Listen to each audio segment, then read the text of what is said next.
What if death is not the end, but the beginning of a journey no one ever told you about?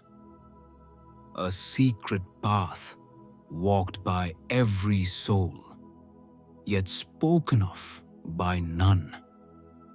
What if there was a book ancient, forbidden, that revealed the first 31 days after your final breath, burned in public squares, hidden beneath monastery walls, banned not for its darkness, but for its truth, a truth that threatens the very foundation of how we see life and death?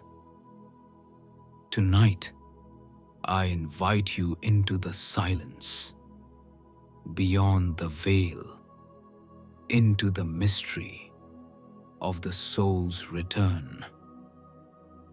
Chapter 1. The Separation.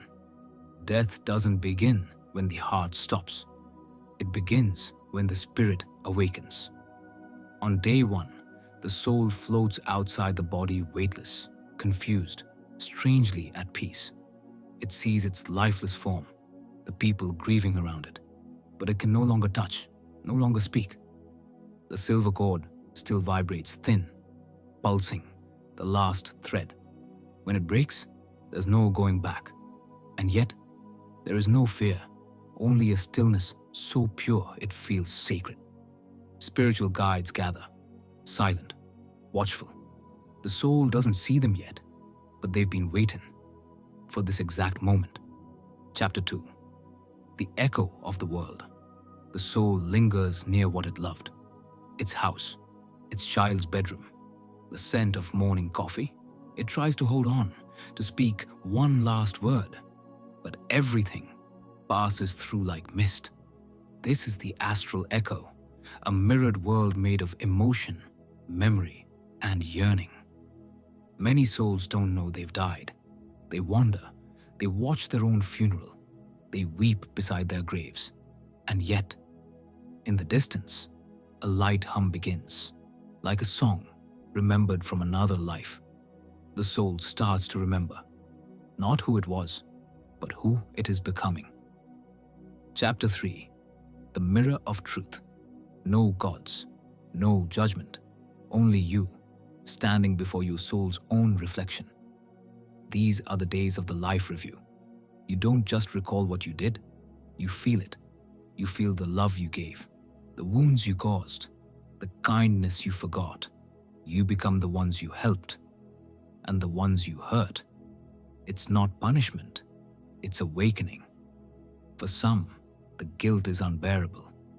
For others, this is the first time they understand compassion, not as an idea, but as liberation. The soul now sees. Life was not about being good, it was about being true. Chapter 4. The Threshold of Shadows.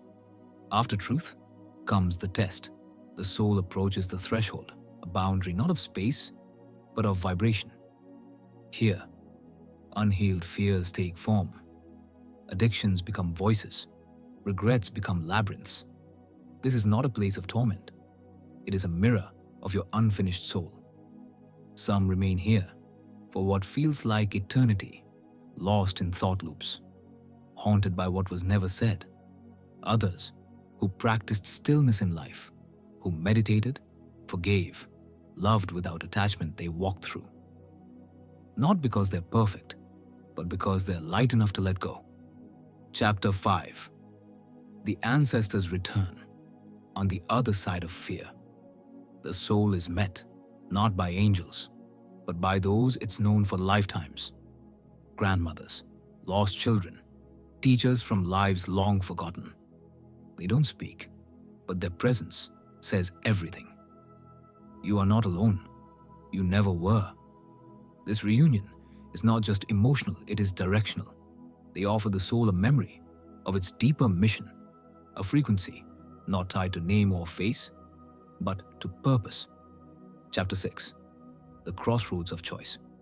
Now, the soul must choose. ascend to a higher realm of learning, return to Earth to complete what was left undone, or remain stuck between. This choice is not mental, it is vibrational. You don't go where you wish, you go where you resonate, and resonance is built in every moment of life you thought didn't matter. Chapter 7. The Plane of Letting Go. One last walk through old streets, familiar hands, unspoken words. This is the plane of memory. The soul is asked gently, can you let it go? Not forget, just release. If it can, something begins to shift. A quiet opens, and within it, light. Chapter 8. The Expansion of Consciousness. In this realm, there are no streets, no bodies, no thoughts, only understanding. The soul now sees its life not as a series of events, but as a single heartbeat within a cosmic rhythm. It remembers why it chose that body, that pain, that love, and it no longer asks, why me, but whispers, thank you. The ego dissolves, the actor steps away, the soul becomes the witness.